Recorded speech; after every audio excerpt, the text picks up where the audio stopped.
Good morning all.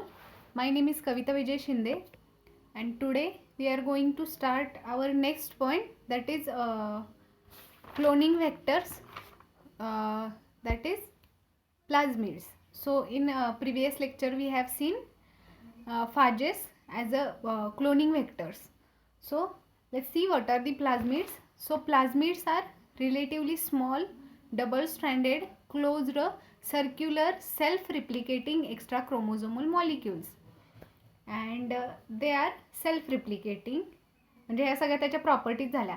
प्लाझ्मिड्स are relatively small, double stranded, closed, circular, self replicating extra chromosomal DNA molecules, and naturally plasmids are found in a wide variety of bacterial and fungal species.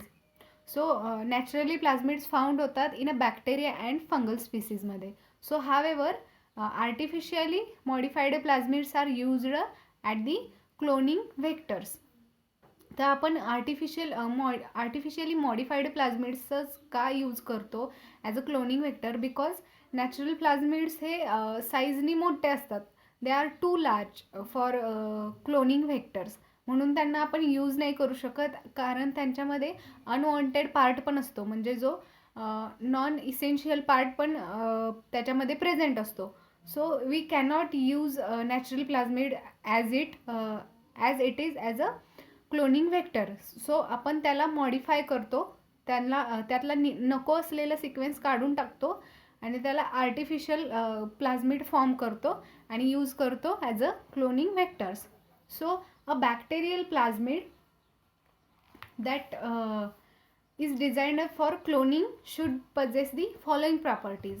तर आता त्याच्यामध्ये कुठल्या कुठल्या properties असायला पाहिजेत artificial plasmid जो आपण use करणार आहे इन अ क्लोनिंग व्हेक्टर? तर इट शुड बी स्मॉल. आता हा स्मॉल का पाहिजे? तर the small sized plasmids can be purified easily, replicate faster and contribute less to the total size of RDNA. Because small का पाहिजे? कारण तो प्युरिफाय केला जातो इझिली, आपल्याला इझिली प्युरिफाय करता येतो आणि तो रिप्लिकेट होतो faster because of their small size, and contribute less to the size of the total recombinant DNA. कारण रिकॉम्बिनंट DNA जो फॉर्म झाला आहे त्याने त्यातली लेस साईज कॉन्ट्रीब्यूट केली पाहिजे, असा पाहिजे, म्हणून तो it should be small. And another property is its nucleotide sequence should be known. त्याचा न्यूक्लिओटाइड सिक्वेन्स आपल्याला नोन पाहिजे, बिकॉज जर आपल्याला न्यूक्लिओटाइड सिक्वेन्स नोन असेल तर this allows the easy manipulation. So it's nucleotide sequence should be known. Then another property is it should be present in multiple copies in the host cell. It should present in the multiple copies. Then another property is it should contain selectable markers. Selectable markers का पाहिजेत? This allow the detection and isolation of cells containing the plasmid. So selectable markers आपल्याला का पाहिजेत? तर detection आणि isolation करायला सेल्सचं ज्यांच्यामध्ये की प्लाझमिड्स प्रेझेंट आहेत. Then another property is it should have a single restriction site for a number of restriction enzymes. आणि त्याला एक सिंगल रिस्ट्रिक्शन साईट असते प्लाझमिडला. It should contains this site for a number of restriction enzymes. एक restriction site अशी असते प्लाझमिडला ज्याच्यावर की many restriction enzymes can act and cut this plasmid in two pieces. Then last property is it should contain a second selectable marker that is inactivated by insertion of the foreign DNA.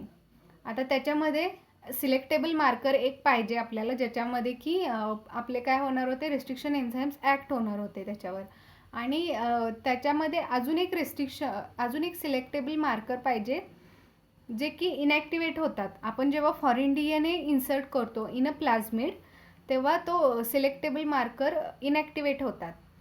So the most आता when plasmid contain single selectable marker. आता जर प्लाझ्मिडला एकच selectable marker असेल तर it is difficult to differentiate the recombinant cell from the transformed cell. म्हणजे आपल्याला differentiate करता येत नाही रिकॉम्बिनंट सेल कोणती, ट्रान्सफॉर्म्ड सेल कोणती. म्हणून it should contain a second selectable marker. Then recombinant sale content rDNA, whereas transformed cell contain natural plasmid, normal plasmid आपला. So it is possible to differentiate recombinant cell if a plasmid contains second selectable marker that is inactivated by insertion of foreign DNA. and if second selectable marker, आता समजा जर second selectable marker प्लाझ्मिडमध्ये असेल, antibiotic resistant gene असेल जो की इनॅक्टिवेट झाला आहे आपला फॉरेन DNA त्याच्यामध्ये इन्सर्ट केल्यामुळं, आणि त्याच्यामुळं काय होतं तर हा प्लाझ्मिड काय करतो, त्याची ॲबिलिटी, अँटीबायोटिक रेजिस्टन्सची ॲबिलिटी लॉस होते त्याच्याकडून, and they are fail to grow in a medium containing antibiotic. So the transformed cells have intact antibiotic resistant genes. आणि ट्रान्सफॉर्म्ड सेल्स कशा असतात तर त्यांच्याकडे अँटीबायोटिक रेजिस्टंट जीन असतो जो की ज्या सेल्स ग्रो होतात in a medium containing antibiotic. So transformed cells कोणत्या कळाल्या, आणि आपल्या रिकॉम्बिनंट सेल्स कोणत्या. तर रिकॉम्बिनंट सेल म्हणजे त्यांच्यामध्ये आपण फॉरेन DNA इन्सर्ट करतो त्याला रिप्लेस करतो रिकॉम्बिनंट जीन, म्हणजे रिकॉम्बिनंट जीन त्यातला काढतो आणि त्यातला रेजिस्टंट जीन काढतो आणि त्याच्या जागी आपण दुसरा आपला फॉरेन DNA इन्सर्ट करतो. आणि ट्रान्सफॉर्म्ड सेल्समध्ये ऑलरेडी त्यांच्यात हे अँटीबायोटिक रेजिस्टंट जीन असतात ज्यामुळे की ती मीडियमवर ग्रो होतात containing antibiotic. So most popular plasmids, modified plasmids are, तर एक्झाम्पल दिलेत मॉडिफाईड प्लाझ्मिड्सचे, तर एक तर PBr 322 and PUC 19. So let's see the PBr 322. So PBr 322 is an artificial plasmid and it is constructed by using 3 segments of natural plasmid. तर ह्याला construct कसा केला आहे, बाय युझिंग 3 सेगमेंट्स, म्हणजे नॅचरल प्लाझ्मिड्स, 3 नॅचरल प्लाझ्मिड्स करून 3 डिफरंट सेगमेंट्स घेऊन हा modified प्लाझ्मिड तयार केला आहे. तर हा कसा केला आहे तर it consist of ampicillin resistant gene, then tetracycline resistant gene and origin of replication gene. म्हणजे 3 नॅचरल प्लाझ्मिड्स कडून वेगवेगळे जीन घेतलेत. एका प्लाझ्मिड करून घेतलं आहे ॲम्पिसिलिन रेजिस्टंट जीन, दुसऱ्या प्लाझ्मिड करून घेतलं आहे टेट्रासायक्लिन रेजिस्टंट जीन, अँड एका प्लाझ्मिड आणि तिसऱ्या प्लाझ्मिड करून घेतला आहे ओरिजिन ऑफ रिप्लिकेशन जीन, जिथून की रिप्लिकेशन ऑफ प्लाझ्मिड स्टार्ट होतं. So it is a small plasmid and it about 21 enzymes are available that recognize a single restriction site within it. So त्याला रिस्ट्रिक्शन साईट पण असणार आहे जिथं की restriction enzymes act होऊन त्याला प्लाझ्मिडला कट करतात to insert this foreign DNA. So there are about 21 enzymes available that recognize the only single site of within it. So 7 restriction enzymes काय करतात तर त्यातले 7 restriction enzymes क्लीव करतात in a tetracycline resistant genes, while 3 enzymes have a cleavage site in ampicillin resistant gene. And ह्यालाच आपण PBr 322 हा relaxed प्लाझ्मिड आहे. Relaxed plasmid का तर it is present 15 copies in a transformed E coli cells, कारण हा हाय copy नंबरमध्ये प्रेझेंट असतो म्हणून त्याला आपण रिलॅक्स्ड प्लाझ्मिड म्हणतो. आणि स्ट्रिंजंट प्लाझ्मिड म्हणजे लो कॉपी नंबरमध्ये 1, 2 किंवा 3 अशा कॉपी नंबरमध्ये प्रेझेंट असतात सेल्समध्ये म्हणून त्यांना स्ट्रिंजंट प्लाझ्मिड म्हणतो. आणि relaxed plasmid they are present in a high copy number in a cell. So in presence of chloramphenicol the copy number may increase up to 1000 to 3000. So in presence, आता मीडियामध्ये जर क्लोरॅम्फिनिकॉल present असेल तर हा copy number high होतो, कारण it contains antibiotic resistant genes. So हा झाला PBR322. PBR322 तुम्हाला डायग्रॅममध्ये दिसतोय. तिथं EcoR1, HIM3, EcoR5, BAM-H1 आणि SAL1 हे सगळे झालेत. हे सगळे आहेत रेस्ट्रिक्शन एन्झाईम्स PST1. आणि हे डिफरंट रेस्ट्रिक्शन एन्झाईम्स ॲक्ट होऊ शकतात एका रेस्ट्रिक्शन साईटवरती. So there are ampicillin resistant gene, tetracycline resistant gene and origin of replication, and base pairs about 4361 base pairs present असतात त्याच्यामध्ये. सो हा झाला artificial plasmid. It is an artificial plasmid which is PBR322. So ह्याला नाव PBR322 कसं दिलं आहे ते मागच्या वेळेस सांगितलं आहे की P stands for plasmid, B stands for त्याचं काय कुठल्या बॅक्टेरियाकडून घेतला आहे, आणि R म्हणजे त्याचा B आणि R त्या सायंटिस्टनी शोध लावला आहे म्हणून त्यांचं नाव दिलं आहे, आणि 322 त्याचा स्ट्रेन आहे. सो असं त्याला नेमिंग केलं आहे. So there are another plasmid is PUC19. So PUC19 is an also an advanced cloning vector. It is small high copy number E. coli plasmid. हा पण high copy number E. coli plasmid आहे, small आहे, आणि is advanced cloning vector आहे. And it contains REP rep gene which is responsible for replication of plasmid. So it contains replication gene for a replication of plasmid, and it is derived from PBR322. आणि हा replication plasmid कुणाकडून घेतला, gene कोणाकडून घेतला आहे तर PBR322 प्लाझमिडकडून घेतला आहे, REP gene. And then ampicillin resistant gene एक आहे त्याच्यामध्ये, जो की जो घेतला आहे PBR322 कडून. म्हणजे हा अँपिसिलिन रेझिस्टंट जीन पण PBR322 कडून घेतला आहे. And it also contains LAGZ gene from E. coli which encodes the beta galactosidase. आणि ह्याच्यामध्ये LAGZ जीन आहे, अँपिसिलिन रेझिस्टंट जीन आहे, जो की PBR322 कडून घेतला आहे. And it contains also rep gene which is responsible for replication of plasmid. So PUC19 ही डायग्राम आहे PUC19ची.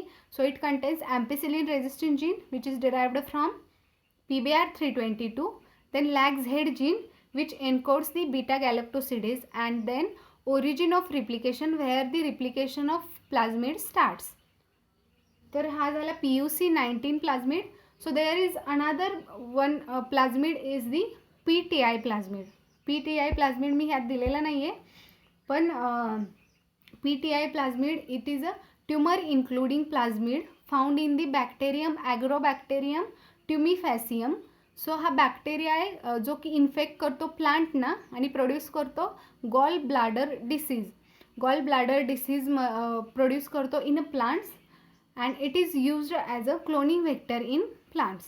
So PTI plasmid is used as a cloning vector in plants. So हे झाले प्लाझमिड्स. आता बघूया cosmids. Cosmid is a hybrid plasmid that contains lambda cos sites at each end. So lambda cos sites at each end. And का असं का म्हणायचं त्यांना, cosmid का म्हणायचं? सो ते हायब्रिड प्लाझमिड्स आहेत. And it is combination of plasmid vector and the lambda phage cos site. कारण ह्याला कॉम्बिनेशननं बनवलं आहे प्लाझमिड व्हेक्टर आणि lambda phage site. Lambda phage म्हणजे फाजेस हे बॅक्टेरिया इटिंग व्हायरसेस आहेत. सो जो लॅम्बडा फाज आहे त्याची कॉस साईट घेतली आणि ते त्याचं कॉम्बिनेशन केलं आहे प्लाझमिड व्हेक्टर बरोबर, म्हणून त्याला म्हणायचं cosmid. So it allows the target DNA to be inserted into the lambda head. So हा प्लाझमिड काय करतो, हा कॉस्मिड काय करतो, जो टार्गेट DNA आपला पाहिजे तो इन्सर्ट करायला हेल्प करतो इन अ लॅम्बडा हेडमध्ये. लॅम्बडा हेडमध्ये आपण जो आपला टार्गेटेड सिक्वेन्स असतो किंवा आपला डिझायर्ड सिक्वेन्स असतो तो आपण लॅम्बडा हेडमध्ये ॲड करू शकतो. आणि the cosmid replicates as a plasmid. आणि जसा प्लाझ्मिड रिप्लिकेट होतो तसाच कॉस्मिड पण रिप्लिकेट होतो and can packaged into lambda phage head for infection. आणि जो की आता आपण जे हे कॉस्मिड जो की the cosmid replicates as a plasmid and can be packaged into lambda phage head for infection by using radially viable in vitro packaging system. And these vectors have high transformation efficiency. So transformation process काय आहे, जो आपला desired gene आहे तो एखाद्या सेलमधून दुसऱ्या सेलमध्ये transfer करणं, त्यालाच आपण ट्रान्सफॉर्मेशन प्रोसेस असं म्हणतो. सो एखादा अँटीबायोटिक रेजिस्टंट जीन असेल तो आपल्याला एका सेलकडून दुसऱ्या सेलकडे ट्रान्सफर करायचा असेल तर ते थ्रू आपण ह्या कॉस्मिड थ्रू आपण इन्सर्ट करू शकतो एखादा जीन इन अनादर बॅक्टेरिया. सो हे झाले कॉस्मिड्स. सो आपल्या इथं DNA जे आपण व्हेक्टर क्लोनिंग व्हेक्टर जे यूज करत होतो ते आपल्या इथे संपलेले आहेत. आपण मागच्या लेक्चरला फाज बघितला आहे, आता आपण प्लाझ्मिड आणि कॉस्मिड बघितला. तर आपण अजून एक पॉईंट घेऊया जे की एक टूल आहे in a genetic engineering, that is DNA probes. कारण आपल्याला लेक्चर पुरणार नाही आहेत त्यामुळं आपण एकाच लेक्चरमध्ये थोडं अजून एक पॉईंट घ्यायला लागलो आहे, that is DNA probes. So DNA probe is a piece of DNA or RNA used to detect specific DNA sequences by hybridization.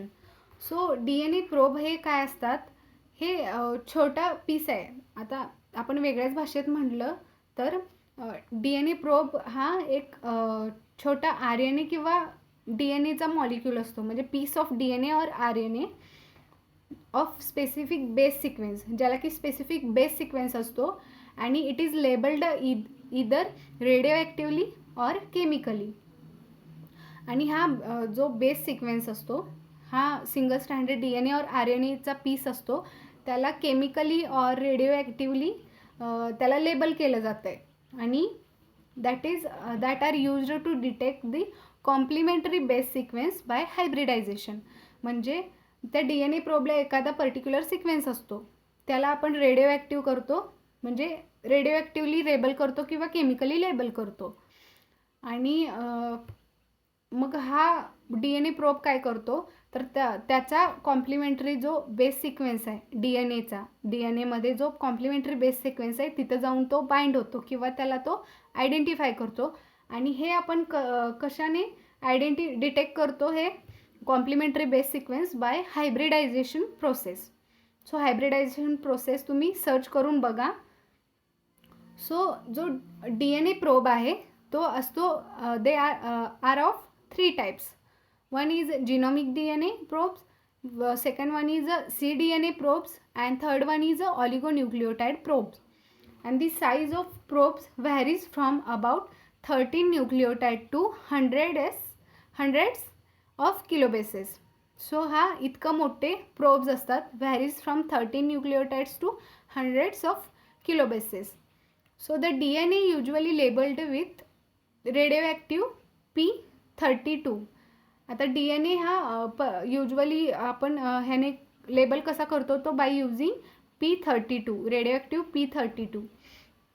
So the radioactive DNA fragment which is complementary to the gene is detected by using autoradiography. आता ऑटोरेडिओग्राफी process use करून आपण हा radio DNA fragment आपण visualize करू शकतो. आणि autoradiography is a technique that uses x-ray film to visualize radio labelled molecule. आता ऑटोरेडिओग्राफीमध्ये एक्सरे फिल्म यूज केली जाते जी की व्हिज्युअलाइज करते आपण जो जो लेबल केला आहे रेडिओ प्रोब DNA त्याला ती डिटेक्ट करते by using x-ray film. So ही झाली ऑटोरेडिओग्राफी प्रोसेस. सो हे झाले DNA प्रोब्स जे की यूज केले जातात जेनेटिक इंजिनिअरिंगमध्ये to detect the complementary base sequences. तर त्याचे यूजेस बघूया. The DNA probes identify the organism that contain the desired DNA fragment. मग अशी सांगितल्याप्रमाणे तर डिझायर्ड DNA फ्रॅगमेंट आयडेंटिफाय करण्यासाठी DNA प्रोब्स यूज केले जातात. In recombinant DNA technology the desired DNA is that DNA that is inserted into a cloning vector which is introduced into a cell. आता desired DNA sequence कसा काय असतो तर जो की आपण इन्सर्ट केला आहे इन अ क्लोनिंग व्हेक्टर. तर क्लोनिंग व्हेक्टर आपण कॉस्मिड, प्लाझमिड, फाजेस काहीही यूज करू शकत होतो. त्यांच्यामध्ये जो इन्सर्ट केलेला डिझायर्ड DNA आहे तो इंट्रोड्यूस केला जातो इंटू होस्ट सेलमध्ये. So it is often necessary to identify the clone that contains desired DNA fragments. And DNA probe is also helpful in screening of a DNA sequence from genomic and cDNA library requires DNA probes. So screening of DNA sequence from genomic library and cDNA library ला आपण DNA probes use करतो. So हे झाले uses of DNA probes. तर आपण इथं आता थांबूया आणि नेक्स्ट लेक्चरला आपण स्टार्ट करूया लिंकर्स आणि adapters. These are also tools required for genetic engineering or cloning, gene cloning. So thank you.